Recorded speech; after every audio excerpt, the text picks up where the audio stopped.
on this earth, God gave us a good life after this life. He gave us a life eternal. Okay? At ang kagandahan po nito, ang ganda ng buhay na ito ay hindi nag-uumpisa pagka ikaw ay namatay dito. Simula nang nakilala mo ang ating Panginoong Hesus, sinimula na ng Diyos na pagandahin ang takbo ng buhay mo. Paano mo masasabing pinaganda na ng Lord ang buhay mo? Noon dati, pagka may problema ka, sinasarili mo yung problema mo. Ngayon, pwede mo nang ibigay sa Panginoon. Nakakapag-pray ka na. O maaaring nung araw, nung wala ka pang relasyon sa Panginoon, nagpe-pray ka, pero sasabihin ko sa iyo, hindi ka sigurado kung dinidinig ka nga ni Lord.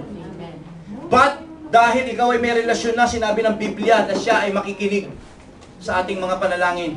Siya rin yung nagsabi na ibigay mo sa akin ang lahat ng iyong kabigatan at aking kitang bibigyan ng kapahingahan. Alam mo yon.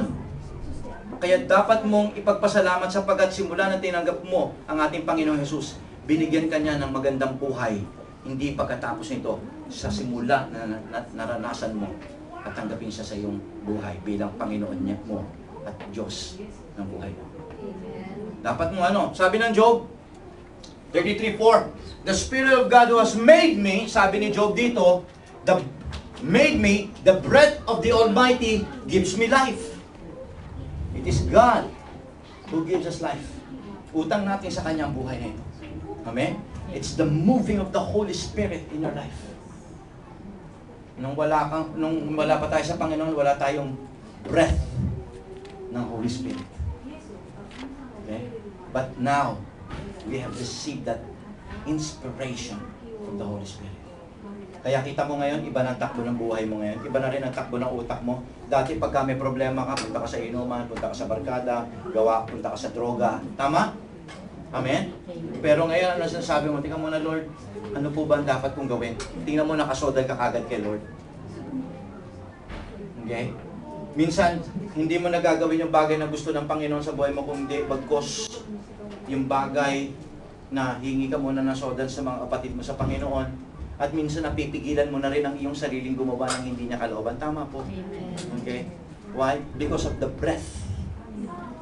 Dati gusto mong baguhin ang iyong mga sarili, dumating na ang lahat ng birthday wish mo, lahat ng New Year's resolution mo, sabi ko nga naging revolution na. At naging convulsion at yun, nilabas mo na. Okay? Gano'n nangyari.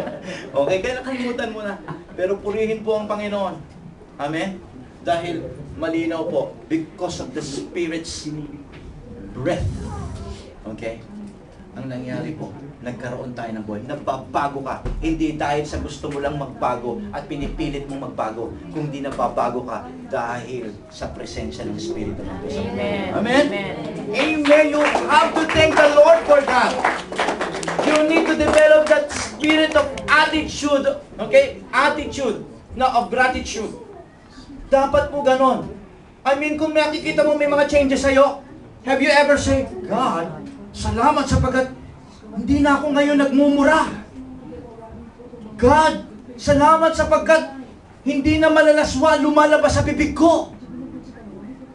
Then, nung sinabi mong salamat, sa salita lang ba yun? You have to show your appreciation to God through your effort and work. Amen? Kagaya nung isa. Ulitin ko, ano ang pagkakaiba nung isa doon sa siyam? Obviously, yung siyam nagpasalamat din sa Lord. Kaya lang they never saw Jesus. The only one who saw Jesus, okay, ay yung isang tao na yon, okay, na naghanap sa Kanya. Amen? Hanapin mo ang Diyos. Wala, no? Hallelujah. Ba't namatay? Breaker. Okay? So, tingnan po natin. Okay, medyo